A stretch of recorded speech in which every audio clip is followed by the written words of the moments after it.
আপনারা যারা কম্পিউটারে ইন্টারনেট ইউজ করছেন তাদের মধ্যে 99% লোকই স্লো ইন্টারনেট ইউজ করছেন শুধুমাত্র একটি সেটিংস না জানার কারণে।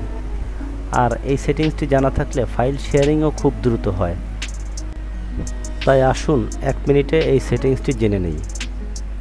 সর্বপ্রথম আমরা নেটওয়ার্কের যে লোগো আছে সেখানে রাইট বাটন ক্লিক করে ওপেন নেটওয়ার্ক অ্যান্ড ইন্টারনেট সেটিংসে ক্লিক করব। তারপর একটি বক্স ওপেন হবে, এখানে উপরে বাম দিকে ইথারনেট নামে অপশনে ক্লিক করব। ক্লিক করার পরে উপরে ডান দিকে চেঞ্জ অ্যাডাপ্টার নামে একটা অপশন রয়েছে, ওখানে ক্লিক করব। ওখানে ক্লিক করার পরে আমাদের সামনে ল্যানের আইকন শো করবে। প্রথমটি ইথারনেটটি আমাদের ল্যান, এটার উপর ডবল ক্লিক করি। ডবল ক্লিক করার পরে যে বক্সটি ওপেন হবে প্রপার্টিসে ক্লিক করব। প্রপার্টিসে ক্লিক করার পরে কনফিগারেশন বা কনফিগে ক্লিক করব।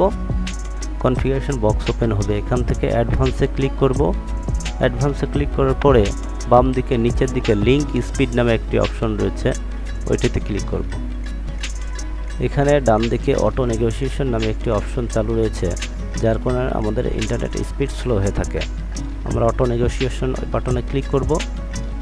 ক্লিক করলে ড্রপ ডাউন অনেকগুলো অপশন রয়েছে, এখান থেকে 100 Mbps ফুল ডুপ্লেক্স যে অপশনটি রয়েছে ওটিতে ক্লিক করে ওকে দিয়ে আমরা ক্লোজ দিয়ে বের হয়ে যাব। সো বন্ধুরা, এই সেটিংসটি না জানা থাকলে আপনারা এক্ষুনি আপনাদের কম্পিউটারে এই সেটিংসটি করে নিন, তাহলে আপনাদের ইন্টারনেটের স্পিড অনেক গুণ বেড়ে যাবে এবং ফাইল শেয়ারিংও খুব দ্রুত হবে।